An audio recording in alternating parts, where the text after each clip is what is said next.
11 दिन बिना नींद के एक 17 साल के लड़के के पागल साइंस एक्सपेरिमेंट की कहानी। सोचो अगर एक दिन आपको बोला जाए कि आपको बिना सोए सरवाइव करना है।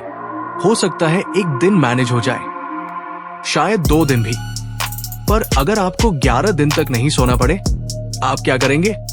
इम्पॉसिबल लगता है, सही?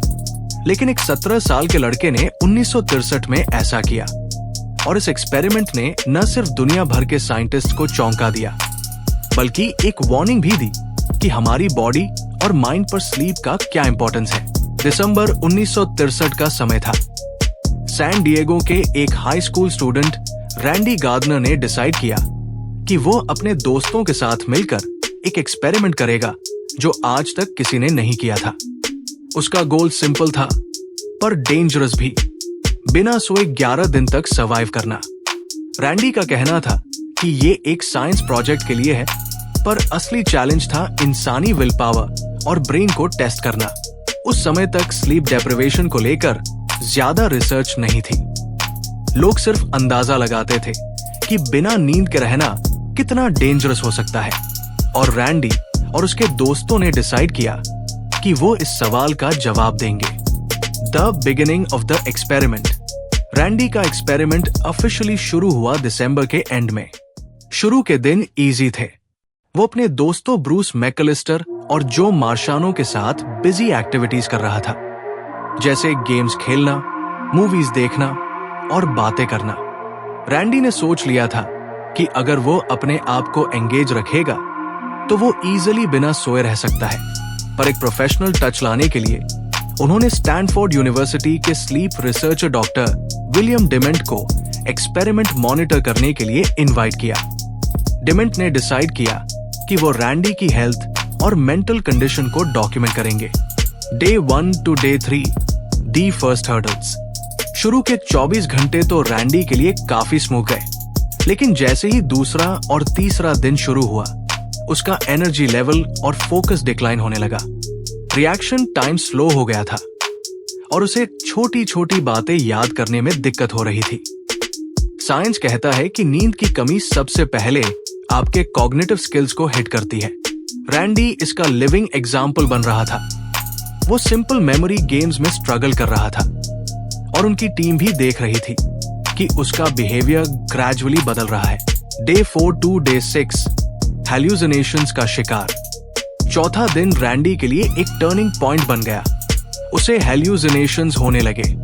एक बार उसने बोला कि उसने एक रोड साइन को इंसानी चेहरा बनते देखा। फिर कभी उसे लगा कि उसके आसपास लोग हैं, जबकि असल में कोई नहीं था।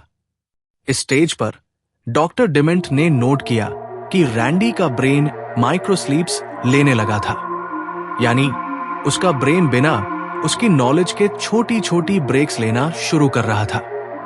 ये ब्रेन का एक सेल्फ डिफेंस मैकेनिज्म है जो एक्सट्रीम कंडीशंस में एक्टिवेट होता है।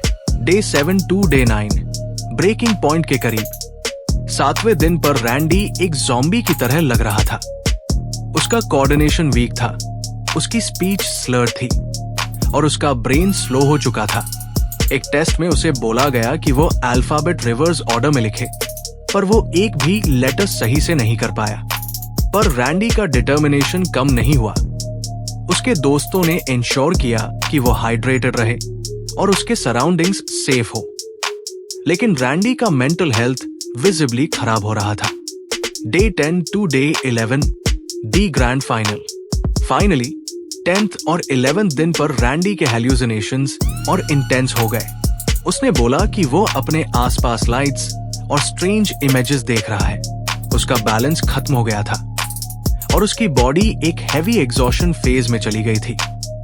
11 दिन पूरा होने के बाद रैंडी को ऑफिशियली रेस्ट करने दिया गया। उसका एक्सपेरिमेंट सक्सेसफुली कंप्लीट हुआ और वो बिना किसी मेजर फिजिकल इंजरी के सर्वाइव कर गया। लेकिन ये दुनिया के लिए एक शॉकिंग रेवलेशन था कि हमारा ब्रेन और बॉडी स्लीप के बिना कितना स्ट्रगल करते हैं। रैंडी को इमीडिएटली हॉस्पिटल ले जाया गया, जहां उसने लगभग 14 घंटे तक कंटिन्यूअसली सोकर अपनी बॉडी और ब्रेन को रिकवर किया। सरप्राइजिंगली उसने रिकवर तो कर लिया, लेकिन उसका एक्सपेरिमेंट एक बड़ा सवाल छोड़ गया। क्या हम ह्यूमंस नींद के बिना एग्जिस्ट कर सकते हैं? रिसर्च ने प्रूव किया है कि क्रोनिक स्लीप डेप्रिवेशन से हार्ट डिजीज, डायबिटीज और डिप्रेशन जैसे इश्यूज हो सकते हैं। आज भी रैंडी का एक्सपेरिमेंट एक वार्निंग के तौर पर देखा जाता है कि हमारी बॉडी और ब्रेन के लिए नींद कितनी जरूरी है। रैंडी का रिकॉर्ड तब तक बना रहा जब तक 1980 में गिनेस वर्ल्ड रिकॉर्ड्स ने स्लीप डेप्रिवेशन एक्सपेरिमेंट्स को अनएथिकल डिक्लेयर करके इसे ऑफिशियली बैन नहीं कर दिया। रैंडी के एक्सपेरिमेंट के बाद स्लीप साइंस को लेकर काफी नई रिसर्च स्टडीज शुरू हुई जो आज हमारी स्लीप हाइजीन प्रैक्टिसेस को शेप करती है। तो रैंडी गार्डनर की कहानी हमें एक सिंपल बात सिखाती है, हमें अपनी बॉडी की नेचुरल नीड्स को कभी लाइटली नहीं लेना चाहिए। स्लीप जो एक बेसिक नेसेसिटी है, उसका इंपॉर्टेंस हमें आज तक नहीं समझ आया था। आज अगर आप अपनी नींद को इग्नोर करते हैं तो ये कहानी एक वेकअप कॉल हो सकती है। तो दोस्तों, अगर आपको रैंडी का एक्सपेरिमेंट क्रेजी लगता है तो कमेंट करके जरूर बताएं। अगर वीडियो पसंद आई हो तो लाइक करें और चैनल को सब्सक्राइब करें for more such fascinating stories. Stay curious, stay healthy और कभी अपनी नींद को इग्नोर मत करना। मिलते हैं अगले वीडियो में एक और इंटरेस्टिंग टॉपिक के साथ।